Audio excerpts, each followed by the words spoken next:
70 kvadratli joylarni yozgi chillasida arzon narxga sotmoqchi bo'lsanglar, eng zo'r taklifni ko'rsataman. Shunaqa 70 kvadratga mo'ljallangan konditsioner olaman desanglar, o'rtacha 8 milliondan 10 milliongacha pul sarflaysizlar eng kamida. Bu apparat ham 70 kvadratga mo'ljallangan, lekin narxi ancha hamyonbop. Xuddi shunaqa ishlaydigan vodяной охладительlarni o'rtacha 2,5 milliondan 4,5 milliongacha sotishyapti.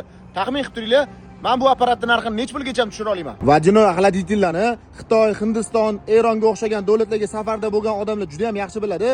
Issiq joylarga mo'ljallangan bo'ladi va ochiq joylarda ham salqin havo bera oladi. Bunaqa apparatlarni birinchi marta ko'rayotganlar uchun past tarafida 70 litrgacha suv sig'adi. Shu yerdan suvni solasizlar, suvni avtomatik tarzda tepaga nasos orqali ko'tarib beradi va yon tarafdagi bambukiy machakalar ho'l bo'lgan hisobiga oldi tarafdan salqin havo chiqadi. Ham bularning yana bitta yaxshi tarafi, havoni namla oladi. Undan tashqari havodagi changliklarni shu filtriga yig'ib, toza havo chiqarib bera oladi. Modelini ko'rsataman, narx-navosini istalgan joy bilan solishtiring.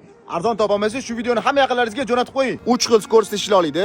Nasosini xohlaylar yoqib, xohlaylar o'chirib ishlatsanglar bo'ladi va lopslarni o'ngga chapga o'zi qila oladi. Boshqa joylarda xuddi shunaqa apparatlarni o'rtacha 2,5 milliondan 4,5 milliongacha sotilayotgan bir paytda men sizlarga bu narxini bor yo'g'i $129 qilib beraman. Katta chegirmani original profilini yo'qotib qo'ymaslik uchun podpisatsiyani bosib qo'ying.